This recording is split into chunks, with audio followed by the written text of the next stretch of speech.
di depan nggak nampak. Ya, jadi silahkan nanti ngobrol, tanya boleh. Oke. Nggak Andre, sama saya santai aja. Nah, jadi kita masuk namanya kelarutan dan hasil kali kelarutan. Ya, kelarutan dan hasil kali kelarutan. Jadi paling tidak sebenarnya kamu sudah pernah lihat ini dalam kehidupan sehari-hari. Seperti misal gini, kamu melarutkan gula, ya, atau kamu melarutkan garam ke dalam air. Nah, itu sebenarnya adalah konsep namanya kelarutan, ya, solubility-nya. Oke. Jadi yang pertama itu kita masuk ke pengantar dulu tentang yang namanya kelarutan. Jadi, bentar, dia agak ini sedikit, saya nggak nampak. Oke, pengantar. Jadi misalkan saya punya wadah, ya, saya punya wadah. Kita ganti warnanya. Apa? Kelarutan dan hasil kali kelarutan. Ya, di buku paket kamu ada. Nah, jadi di wadah ini saya masukkan adalah H2O, air. Kemudian di situ saya masukkan lagi misalkan gula. Ya. Tahu gula kan? Kalau gula di rumah kita namanya apa? Gula pasir yang ada di rumah. Kan gula itu banyak jenisnya kan? Ada glukosa, sukrosa, fruktosa, maltosa, laktosa, galaktosa.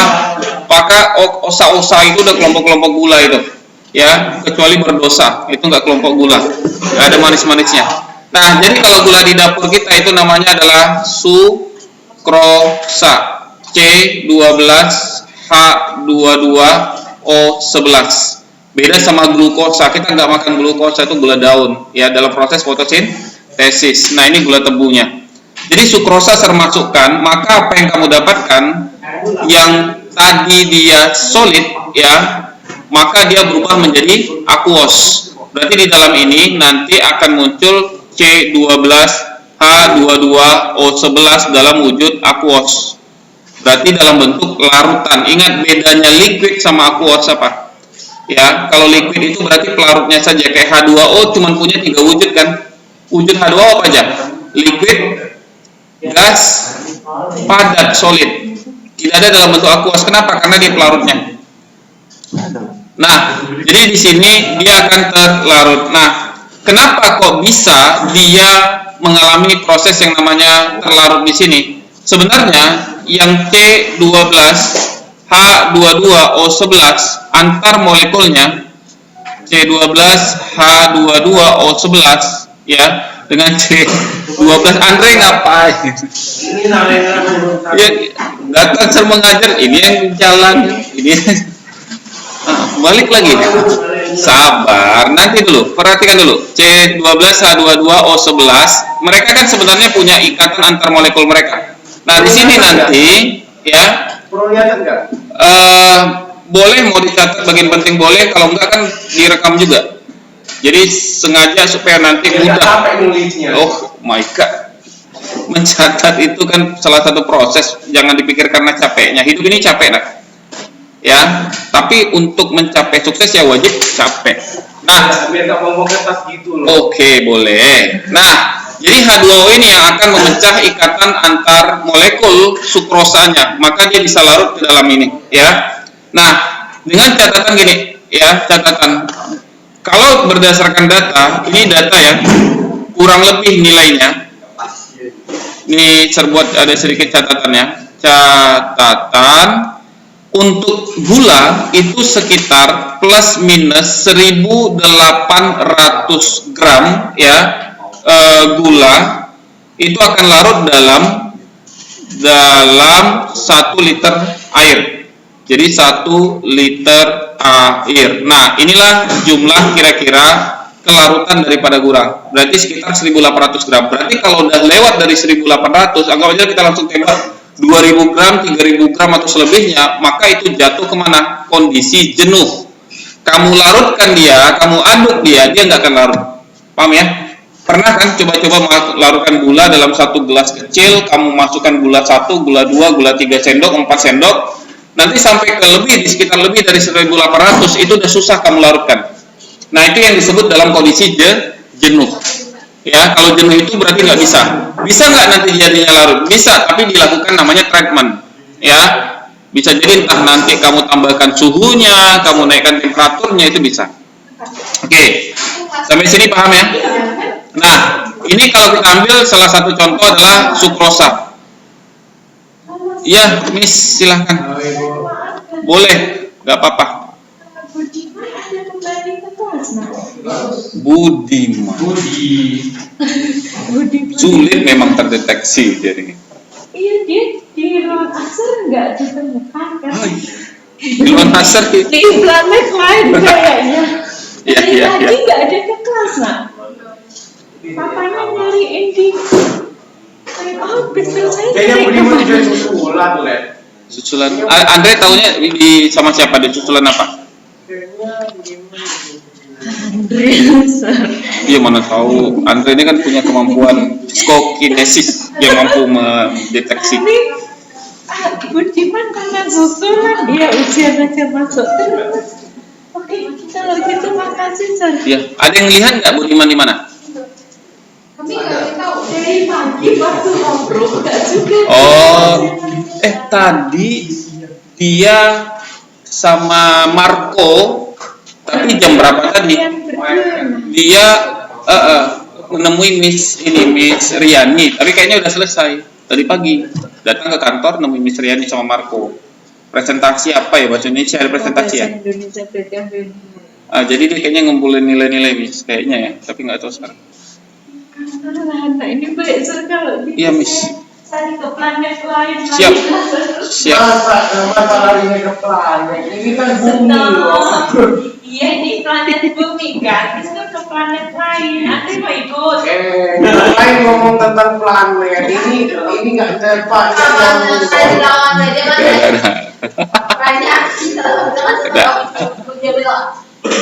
Oke, nah kita lanjut. Jadi misalkan kita ambil yang larutan garam lagi, ya, yang mudah mengalami ionisasi. Jadi kamu bisa lihat kalau dia sukrosa, dia tidak terionisasi ya, tidak jadi plus minus. Jadi kalau di sini fasenya solid, ya, fasenya solid, ini fasenya aqueous, oke, cuman jadi larutan. Tapi kalau di NaCl, kamu bisa lihat di dalam ini nanti akan ada namanya Na plus sama Cl minus. Sama kayak garam misalkan AgCl, itu juga akan jadi Ag plus dan Cl minus. Oke. Nah, tapi yang jadi catatan gini nih. Ternyata dari hasil penelitian didapatkan gini. Untuk dia proses NaCl, Na ini catatannya ya, catatannya tambahan NaCl untuk bisa terionisasi ya dengan bantuan air itu jadi Na plus ditambah Cl minus. Ternyata dia membutuhkan energi itu nilainya sekitar 3,8 kilojoule per mol ya, kilojoule per mol. Nah tapi kalau dia AgCl ketika dia mengalami proses ionisasi, ini agak nge-lag sedikit ya, A2O menjadi Ag plus ditambah Cl minus, dia butuh energi untuk proses itu sekitar 65,5 ya, 65,5 kilojoule per mol. Nah, ini yang jadi catatan kenapa ionisasi NaCl jauh lebih mudah daripada AgCl terionisasi. Paham maksud saya? Ya, karena energi yang dia butuhkan untuk proses ionisasinya jauh lebih rendah. NaCl cuma 3,8 kilojoule udah jadi nih ionisasinya, jadi plus minusnya. Tapi kalau untuk AgCl butuh sampai 65,5 kilojoule per mol baru terjadi ionisasi. Karena lebih rendahnya NaCl berarti NaCl lebih mudah terionisasi. Ya. Nah, itu yang mau jadi catatan di kasus ini. Oke. Jadi, kita buat kesimpulannya untuk yang ini. Jadi, NaCl lebih mudah ya, mudah larut daripada AgCl ya, AgCl. Sampai sini paham? Paham ya? Oke. Berarti ini yang kita bahas materi pengantarnya adalah tentang bicara kelarutan. Jadi Kelarutan itu adalah kemudahan dia untuk larut di dalam pelarutnya. Pelarutnya ini kita ambil contoh adalah H2O. Oke, kita lanjut. Ya, kita masuk ke bagian B, kelarutan dan hasil kali kelarutan. Baru kita masuk di sininya. Jadi di bagian B, ya, bagian B baru kita masuk ke larutan dan hasil kali kelarutan. Hasil kali kelarutan, Nah, yang menjadi catatan gini, kita mulai dari yang pertama, itu kelarutan, simbolnya adalah S, ya, solubility. Jadi kita buat dulu di sini. Ini dia. Tapi kan kalau misalnya Yes. itu kan kalau ini setiap pertanyaan dikali poinnya itu Mr. Ridwan-nya kan bikin aturannya kayak gitu. Kalau pertanyaan setiap small test akan dikurangi nilainya. Itu kan dianggap seperti nyontek. Itu sebenarnya sih tergantung peraturan. Kalau pertanyaannya itu tidak menjurus ke permintaan untuk jawaban, ya nggak ada masalah bagi saya. Ya. Kalau untuk setiap guru beda peraturan. Beda. Nah, kita lanjut kelarutan itu, kita buat pengertiannya di situ. Jumlah maksimum, ya, jumlah maksimum suatu zat, ya, suatu zat yang dapat larut, gitu ya, di dalam suatu pelarut. Di dalam suatu pelarut. Jadi kita buat catatan pengertiannya biar nanti nggak bingung nih. Itu namanya kelarutan yang kita bahas tadi di materi pengantarnya. Nah, jadi misalkan buat di sini ada 2 wadah, ya, 2 wadah. Kemudian kita masukkan di situ adalah air sebagai pelarut seperti yang biasa. Walaupun pelarut itu belum tentu air ya. Karena kan kamu belajar ada istilah namanya polar sama non polar. Pernah dengar nggak? Pernah kan? Jadi kalau kita bilang contohnya kayak H2O, ini termasuk kategori polar. Oke, berarti zat yang bisa masuk juga sama-sama senyawa polar. Ya, yang bisa terionisasi. Berarti senyawa ion sama senyawa kovalen polar bisa. Tapi kalau dia kovalen non polar sama H2O nggak mau. Contohnya yang kelompok non polar siapa? No. Polar H2O. Non polar minyak. Minyak itu adalah senyawa non polar, kovalen non polar. Makanya minyak sama air itu nggak larut, nah. Maka kan ketika digabungkan mereka membentuk suatu lapisan terpisah. Strukturnya itu panjang. Kalau dia polar itu biasanya kalau pembedanya waktu di kelas 10 kalian diajarkan istilah PEB, pasangan elektron bebas. Dia punya PEB. Kalaupun dia tidak punya PEB, berarti dibentuk strukturnya itu ada yang berbeda. Berarti kalau kita bilang, karena ini agak beresiko sih bilang masalah simetris dan asimetris ini, tapi bolehlah gambaran umum boleh. Jadi kalau dia bilang kayak simetris, itu lebih identik kepada non polar. Kalau asimetris atau tidak simetris, itu kepada yang polar. Nah, jadi misal gini nih, saya kasih contoh lah. Kalau saya bilang kayak NH3, ini N, ini cuma contoh ya, contoh untuk mengingat polar non polar. Ini H, ini H, ini H. Di sini ada PEB nih, satu pasang. Ya, PEB itu kan pasangan elektron bebas. Kalau pasangan itu berarti minimal 2 elektron kan. Nah, ini termasuk kategori apa? Polar atau non polar? Polar. Ya. Tapi kalau misalnya serganti gini, ini serambil yang tidak ada PEB. Misalkan ini serbuat jadi H, di sini jadi H, CH4 metana. Ini masuk kategori apa? Polar atau non polar? Non polar. Kenapa? Karena di sini kalau kita lihat semua penarikan sama. H narik ke atas, H ke bawah sama kuat. Berarti nggak ada yang menang. Ya, yes. Oke. Kalau H2O secara strukturnya gini nih. Kalau kita dulu kan nganggapnya gini, 1, 2, 3, 4, ini H, ini H. Ini salah ya, nak? Ini salah. Ya. Yang benar itu adalah O, 1, 2, 3, 4, ini H, ini H. Jadi dia punya PB, pasangan elektron bebas itu sebanyak 2. Nah, ini salah satu alasan kenapa air itu bersifat polar, mampu melarutkan yang senyawa ion sama kovalen polar. Oke, tapi kalau gini nih, misalnya sermasukan dia adalah C ini H, CHCl4, ini Cl, ini Cl, ini Cl. Ini polar atau non polar? Ini polar. Kenapa bisa jadi polar? Kamu bisa lihat ada perbedaannya di mana? Di H. Ya, perbedaannya ada di H. Maka masuk ke kategori polar. Jadi kayak H sama Cl berdasarkan nilai elektronegatifan itu udah bakal beda kan? Udah pasti beda. Kenapa? Unsurnya sudah beda. Ya.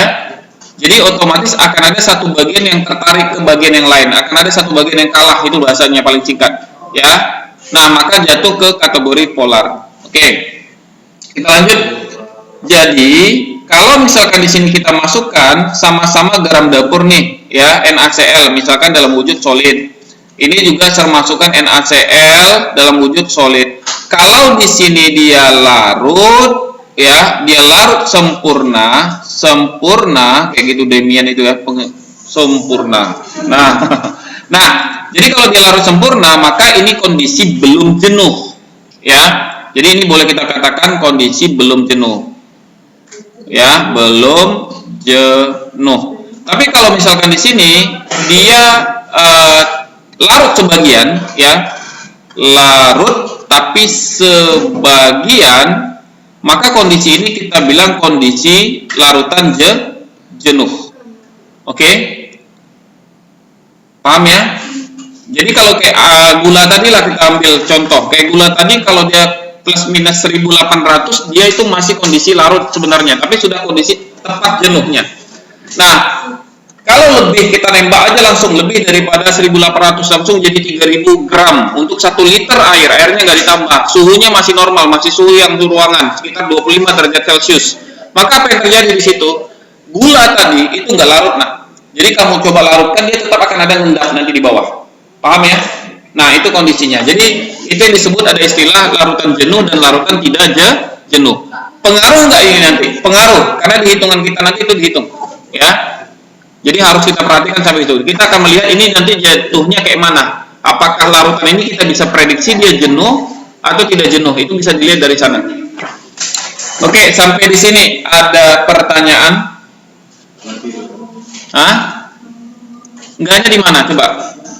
Kalau diperhatiin pasti ngerti. Kenapa? Karena kalau kita bicara kelarutan kan ketika kita seperti melarutkan garam atau gula itu gampang banget, ya. Oke. Ketika suatu sekarang ini molekul air atau molekul yang dalam ukuran kecil per satu molekulnya kita bisa lihat atau tidak bisa lihat? Kita tidak bisa lihat. Oke. Jadi kita mempelajari atau memprediksi strukturnya berdasarkan sifatnya. Air itu termasuk kategori polar berdasarkan sifatnya. Kenapa? Kalau kita misalkan larutkan senyawa ion dia bisa. Kalau kita larutkan dia senyawa kovalen polar contohnya apa? HCl, asam klorida. HCl ternyata dia terinisasi di dalam itu. Oh, berarti cocok nih. Nah, maka kita bisa lihat kalau dulu orang mikirnya kalau dia jadi H sama H di kiri kanan kan jatuhnya simetris ya. Kalau simetris identik dengan apa? Non polar. Maka di situ dibuatlah struktur ulang, dilihat lagi, oh berarti gambar strukturnya karena dia punya PB, gambar lebih tepatnya yang di bawah yang ini. Yang mana? Oh enggak, dia simetris kalau dilipat langsung pas. Bukan dia karena dia bentuk P dilipat gininya, enggak. Jadi pas di tengah kiri kanan, sama kayak gini, ya. Nah, tapi di awal tadi saya bilang kan kalau bicara simetris dan asimetris itu lebih dalam lagi. Nanti saya kasihkan ada satu soal untuk menjelaskan satu perbedaan. Kita nggak bisa pakai itu sebenarnya. Tapi lebih identik gimana? Satu, kamu bisa lihat ada PB atau nggak ada PB. Kalau dia ada pasangan elektron bebas, itu lebih identik jadi apa? Polar. Kedua, lihat secara struktur daya tariknya sama kayak gini. Ini nggak ada PB kan? Ya, CH4 nggak ada PB di C. CHCl3 nggak ada PB, tapi kenapa yang satu polar, yang satu non polar? Karena di sini ada satu unsur yang berbeda, yaitu di H. Makanya akan lebih tepatnya dia tertarik ke satu bagian. Nah, maka otomatis yang namanya CHCl3 jatuhnya ke polar. Jadi lihatnya indikator bukan satu, ini. Oh, berarti nggak cocok dengan ini, udah nggak. Berarti ada lihat beberapa indikator baru kita boleh menentukan dia polar atau non polar. Paham ya? Nah, itu yang harus kita ini kan. Oke, lanjut. Sekarang kita bahas besarnya, gitu ya. Ganti dulu di sini besarnya. Gimana bedanya polar dan non polar yang mengenai kimia? Yang saya jelasin tadi. Jadi kalau dia polar, satu kali singkat aja. Biasanya dia punya pasangan elektron bebas, kayak NH3 tadi. Yang kedua adalah secara struktur ada satu bagian yang berbeda dari bagian yang lain. Ya, maka otomatis dia bisa dikatakan elektronegatifannya beda, maka otomatis jadinya ke polar. Tapi kalau dia sama tarikan kayak CH4 tadi, maka jatuhnya adalah non polar. Nanti kita akan bahas lebih dalam lagi. Nah, sekarang kita lihat dulu besarnya kelarutan suatu zat, ya. Ditentukan oleh beberapa faktor. Oke. Nah, kita ambil yang pertama, itu biasanya adalah berdasarkan jenis pelarut. Oke. Jadi kalau mau kita gambarkan, tadi saya sudah singgung sih sebenarnya di awal. Kalau dia senyawa polar ditambah dengan pelarut yang bersifat polar, maka dia akan larut. Tapi kalau misalkan kita punya senyawa polar, tapi ditambah pelarutnya yang non polar, kayak contoh yang tadi itu, ya, yang non polar. Iya, dia agak nge-lag. Ya, agak nge-lag. Nah, maka dia akan tidak larut. Jadi kayak misalkan kalau senyawa polar gini, alkohol itu polar. Nah, jadi kalau kamu misalkan nanti di kelas 12 tuh banyak yang nggak paham nih. Alkohol kemudian senyawa asam itu sifatnya polar. Contoh senyawa asam apa? HCl, apalagi H2SO4 itu polar dia. Kenapa? Terionisasi dia langsung. Nah, elektronegatifannya itu berbeda antara H dengan Cl. Berarti H tertarik ke Cl. Kenapa? Lebih elektronegatif. Ya. Enggak ada. Pokoknya semua asam itu polar. Alkohol juga. Alkohol banyak jenis ya. Jadi alkohol itu bukan jenis dari merek nih saya bilang. Apa? Basa polar juga. Nah, karena dia terionisasi di situ. Nah, yang non polar itu biasanya kelompok minyak-minyak. Ya, jadi misalkan kayak gini, minyak apa sih kalau bilangnya kerosin ya? Minyak tanah, minyak goreng. Nah, itu kalau kamu masukkan ke dalam air apa yang terjadi? Terbentuk lapisan kan? Nah, itu dia. Ya. Apa? H2 itu pelarut, nak. Jadi dia langsung jatuh ke polar. Iya, polar. Kenapa? Dia punya 2 PeB, 2 pasangan elektron bebas. Nah, jadi kadang-kadang orang nggak tahu nih, ketika waktu di kelas 10 kemarin ada ngasih nih, buatkan saya struktur Lewis H2SO4. Struktur Lewis H2SO4. Masih ingat ya? Pakai titik sama silang itu. Terus saya minta sama mereka, tentukan apakah senyawa H2SO4 ini polar atau non polar. Nah, bingung tuh. Padahal di awal saya udah bilang alkohol semua asam itu termasuk kategori polar, ya. Alkohol apa aja? Contoh metanol, etanol, propanol, butanol, pentanol, heksanol, heptanol, oktanol, nonanol, dekanol, undekanol, dodekanol dan seterusnya. Jadi yang dulu kamu pelajari metana, etana, propana, butana, pentana, heksana, heptana, oktana, nonana, dekana, undekana, itu dia diganti akhirnya dengan ol. Ya, jadi metana, metanol, etana, etanol. Oke? Nah, itu dia. Oke, berarti yang pertama yang penting apa? Jenis pelarut. Jadi kalau kamu mau bikin kelarutannya cocok, makin bagus apa? Pelarutnya makin cocokkan dia. Ya. Jadi jangan nanti kamu coba udah beda kategori, kamu campur-campur, nggak bisa. Bisa sih dicampur, tapi dengan bantuan apa? Deterjen atau sabun kan? Pernah coba nggak campurkan antara air dengan minyak? Air dan minyak kan terpisah tuh, satu di atas, satu di bawah kan? Nah, mencampurkan dengan apa? Bantuan deterjen, sabun. Kenapa? Karena di sabun punya 2 sisi. Satu sifatnya polar, satu sifatnya non polar. Nanti kita akan belajar di materi kelas 12 namanya saponifikasi. Proses pembuatan sabun. Ya. Apa? Apanya? Oh, kayak ini banyak senyawa di dalamnya nih. Senyawa ini banyak, ada flavonoid apa segala macam. Nah, itu kita akan bahas lagi, ya. Oke. Minyak-minyakan. Pokoknya kelompok minyak-minyakan itu biasanya kelompoknya non polar. Maka dia kalau dilarutkan ke dalam air itu dia nggak larut. Oke. Kita lanjut. Yang kedua. Yang pertama adalah jenis daripada pelarut, yang kedua adalah suhu. Oke. Nah, ini penting banget di bagian suhu. Kalau misalkan ser masukkan di sini, ya, ser masukkan di sini H2O kayak tadi, ya. Kita ambil aja batas untuk gula. Biar tahu nanti pembatasnya gimana. Kita masukkan H2O gula. H2O, kemudian ser masukkan di dalamnya adalah gula. Berarti yang kita pakai sukrosa ya. C12H22O11 dalam wujud solid. Nah, anggap ser masukkan di sini sekitar 1800 larut. Kalau ser masukkan lebih dari situ, misalkan 3000 lah. Ya, kita hapus dulu. 1800 gram dia larut, kan gitu tuh. Ya, eraser, hapus dulu nih. Kembali ke warna kuning. Nah, jadi ser masukkan di atasnya, misalkan ser bilang 3000 gram H2O ini 1 liter. Larut atau enggak larut? Enggak larut ya. Berarti larutnya cuma sebagian, gitu maksud ser. Nah, ini kita buat pada suhu T-nya itu sama dengan ruangan, misalkan 25 derajat Celcius. Nah, gimana caranya ser bisa bikin dia larut, ya, ser bisa bantu dia jadi larut dengan tidak ada penambahan gula dan tidak ada penambahan air. Apa yang harus ser lakukan? Penambahan suhu, ya.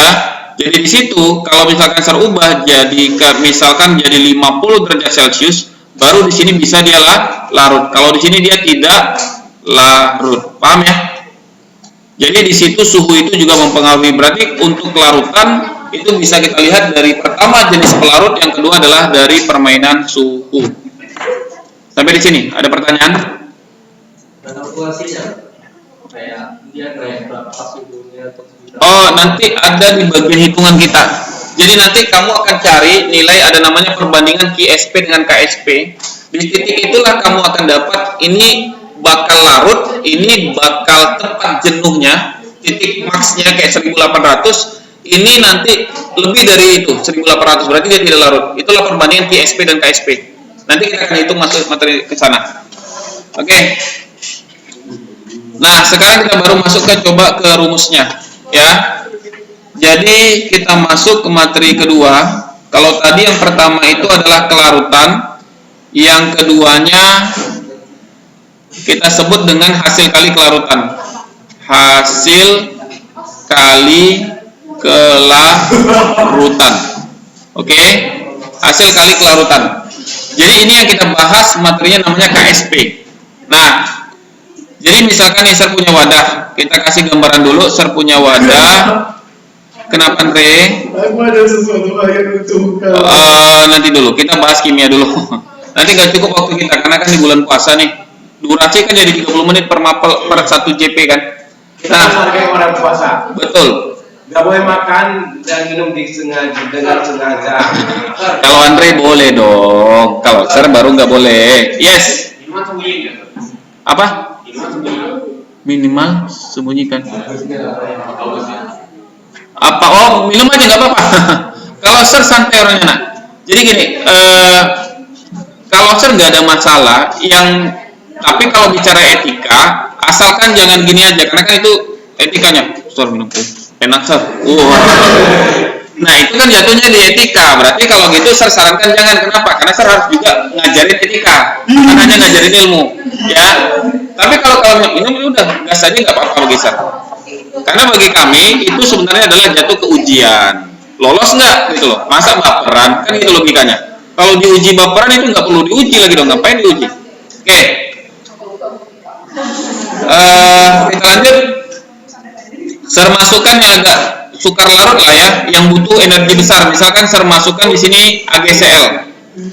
Oke. Nah, ayo Andre fokus. Oke. Jadi kalau tadi NaCl mudah larut karena nilai energinya kecil, yang dibutuhkan untuk proses ini dia agak rada besar, itu sekitar 65,5 kJ per mol. Nah, jadi kalau misalkan saya masukkan AgCl, dia akan dapat di sini larut sebagian. Ya, kalau tulisannya kurang jelas, nanti dengarkan aja di videonya. Ya, nanti akan dapat itu. Nah, kamu punya dua opsi kan?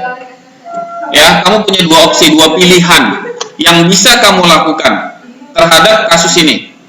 Nah, opsi pertama adalah kamu tambahkan dia H2O, berarti pelarutnya yang kamu tambahkan. Yang kedua adalah kamu kurangi dia H2O-nya. Berarti kalau dikurangi ini, contohnya gini, kamu panaskan atau dipanaskan. Panaskan. Jadi kalau dipanaskan airnya menguap kan? Airnya menguap, sisanya AgCl doang. Oke, nah itu yang pertama. Bisa gini, saya punya larutan AgCl, ya. Kemudian saya punya dua treatment, bisa tambah H2O, bisa kurangi H2O. Nah, kalau ya saya tambahkan H2O, maka dia akan larut sempurna.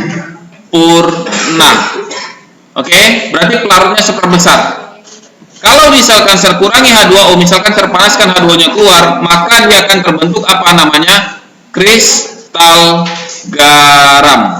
Kalau warnanya yang lebih gimana? Iya, pelarutnya dilebihin ini, saya nambahin. Kalau pelarutnya berlebih ya enggak dong. Ya kan semakin banyak pelarut semakin mudah untuk melarutkan. Kan gitu. Jadi maksud saya adalah punya dua treatment. Bisa mengurangi atau menambahkan H2O. Karena yang kita ambil adalah contoh garam yang rada sukar ketimbang NaCl. Ini plus ini artinya ditambahkan biar nanti pas ditonton ulang tahu nih apa plus minus. Ini artinya dikurangi. Salah satu cara menguranginya apa? Dengan pemanasan. Seperti kalau kita garam dapur itu dibuat dari apa? Air laut kan? Air lautnya dibiarkan menguap, nanti sisanya adalah kristal-kristal garam yang tertinggal. Nah, itu yang kita pakai sekarang. Ya, garam yang kita makan sekarang. Nanti ditambahkan beberapa senyawa yang mengandung iodin. Makanya garam dapur kita itu disebut garam beriodium. Nah, itu bagus kan? Apa fungsi garam beriodium? Apa fungsi garam beriodium? Celin, apa fungsi garam beriodium? Pengetahuan umum. Beriodium. Iodium. Iya, Mam. Benar juga sih untuk masak ya. Ya. Iya benar, dia elektrolit. Cuman pertanyaan fungsinya apa sih sebenarnya? Kenapa kita nggak makan garam biasa aja yang tidak dicampurkan iodium? Biar apa? Biar apa? Biasanya kalau keringat tuh mengembalikan. Biar mengembalikan keringatnya masuk gitu. Nah, misalnya kayak kokadi itu. Aduh. Oke. Ini agak lucu nih. Biasanya kan ini pengetahuan umum. Pernah kenal penyakit gondok nggak? Pernah dengar nggak minimal? Ya. Nah, yang saya pernah baca dulu, ini saya baca, penyakit gondok itu banyak di mayoritas wilayah-wilayah kampung yang jauh dari air laut. Kenapa garam dia di daerah pegunungan itu kan garamnya nggak terlalu banyak tuh, ya? Yang banyak itu kan wilayah pantai kan? Oke. Jadi di situ ada penyakit di bagian leher itu terjadi pembengkakan. Jadi lehernya itu bengkak besar tuh. Nah, bagaimana cara mencegah penyakit tersebut adalah dengan makan garam yang beriodium. Jadi fungsi garam beriodium itu adalah untuk mencegah penyakit gondok. Itu besar loh nak. Jangan salah, ukurannya itu besar sampai di sini. Besar bengkaknya itu. Kamu tinggal searching aja lah nanti cari internet penyakit gondok. Kenapa lebih sering kena cewek? Benar juga ya, kenapa lebih sering kena ke cewek? Saya juga nggak tahu kalau itu. Apakah karena mungkin dia makan garamnya lebih kurang? Saya nggak ngerti. Ya, tapi nanti kita cari tahu lah. Itu pertanyaan bagus. Jadi kenapa garam beriodium penyakit gondok itu banyak ke cewek? Atau mungkin cowoknya sebenarnya banyak, tapi yang terekspos kebanyakan perempuan. Kan kita nggak tahu juga kan. Nah, itu bisa jadi juga. Treatment apanya nih? Garam. Nah, tapi kalau sudah kena, ya biasanya sih operasi. Ya, operasi. Cuman kalau untuk mencegah terjadinya pembengkakan itu gimana? Ya makanya garam beriodium. Lumayan loh besar nak. Ya, jadi kalau kita lihat tuh kayak penyakit apa gitu. Oke, lanjut. Jadi kalau di sini misalkan dia larut sempurna, dia akan berubah dari AgCl, anggap ini solid ya. Solid. Nah, menjadi Ag plus ditambah Cl minus aquos, ya, aqua. Nah, tapi kalau di kasus ini membentuk kristal garam berarti dari mana? Ya, dari Ag plus tambah Cl minus menjadi AgCl dalam fase solid. Ingat, kristal garam itu, kristal itu artinya padat kan? Nah, kamu bisa lihat dalam persamaan reaksi. Dari AgCl terionisasi, dari ionisasi jadi AgCl. Nah, kembali ke materi kita sebelum ujian kemarin, kesetimbangan kan? Kalau dia bicara kesetimbangan itu artinya apa? Terjadi panah bolak-balik. Maka di sini kita bisa katakan dengan demikian, ya, ini kesimpulannya. Dengan demikian terjadi reaksi kesetimbangan.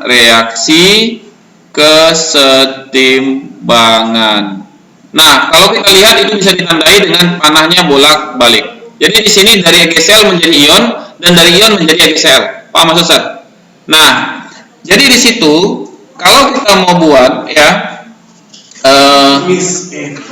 tertembak aja lah ke sini, ke halaman berikutnya. Ini ke sini. Oke. Jadi kalau kita buat ionisasinya AgCl solid menjadi Ag plus, ya, aquos. Oh, ini kita gantikan, udah kesetimbangan tadi. Kita hapus tanda panahnya, boleh kita buat bolak-balik.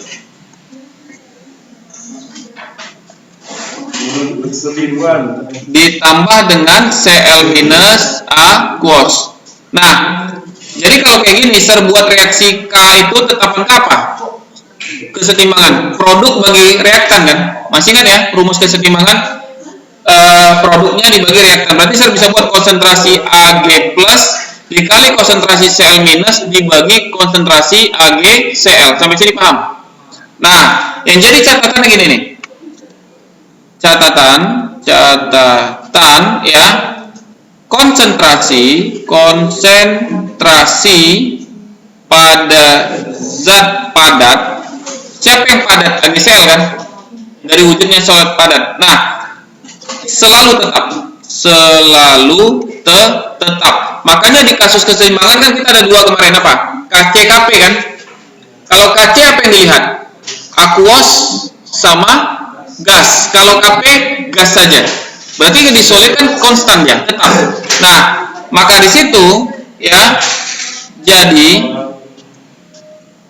K dikali dengan AgCl itu konstan jadinya, ya, konstan. Maka di sini saya bisa tuliskan, kalau kita selesaikan rumusnya, ini K dikali konsentrasi AgCl sama dengan Ag plus ditambah dikali dengan Cl min konsentrasinya, ya. Kalau kurang bagus nanti lihat di video kan disebutin. Nah, ini yang boleh saya tukar jadinya apa? Ksp sama dengan, ya, bentar, kita buat senyawanya dulu. Kan kita nyarinya AgCl kan? Nah, Ksp AgCl sama dengan konsentrasi Ag plus dikali dengan konsentrasi Cl minus. Nah, yang dibilang sebagai tetapan hasil kali kelarutan tuh yang ini nih. Saya ganti warnanya kuning biar agak beda sedikit. Nah, ini yang disebut sebagai tetapan hasil kali kelarutan, ya, hasil kali kelarutan. Jadi itu yang disebut Ksp itu, ya, hasil kali kelarutan atau Ksp itu di situ. Paham? Nah, jadi kita kembali ke materi kemarin, itu adalah materi kesetimbangan. Sampai di sini ada pertanyaan nggak? Ini baru teoritisnya. Baru teoritisnya. Belum. Ya. Boleh. Oke. Nah, perhatikan dulu, kita kasih contoh soal aja, ya. Oke. Nah, kita kasih di bagian contoh soal, ya, kasih warna kuning. Terkasih contoh soal, konsol. Yang nomor 1, tentukan, ya, tentukan KSP, serkasi senyawanya Ag2CrO4, hasil kali kelarutan, kayak judulnya tadi. Nah, Ag2CrO4 ya. Kemudian yang kedua, tentukan KSP serkasi Ca3 ya, kalsium fosfat ya, PO4. Nah, ini 2 kali. Nah, ini solid pada kondisi padat-padatnya. Oke. Kita jawab hasil kali kelarutan. Yang nilai tadi kan kita ada 2 tuh, kelarutan dan hasil kali kelarutan kan. Kelarutan simbolnya S.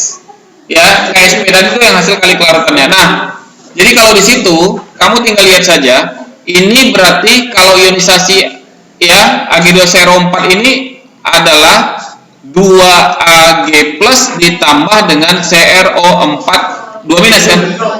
Nah, berarti kalau gitu saya mau cari KSP-nya jadi gimana? Ya, untuk Ag2CrO4 saya tulis dulu nih. Ag2CrO4 ini. Gimana caranya? Berarti produknya kan yang konsentrasi Ag pangkat 2 dikali konsentrasi CrO4 2-. Paham ya? Nah, kamu tinggal masukin aja nih nomor 1. Oke. Nomor 2 kita bataslah di sini. Nomor 2. Wah, jauh kali ya. Ini kita buat ionisasinya Ca3PO4 kalsium fosfat ya.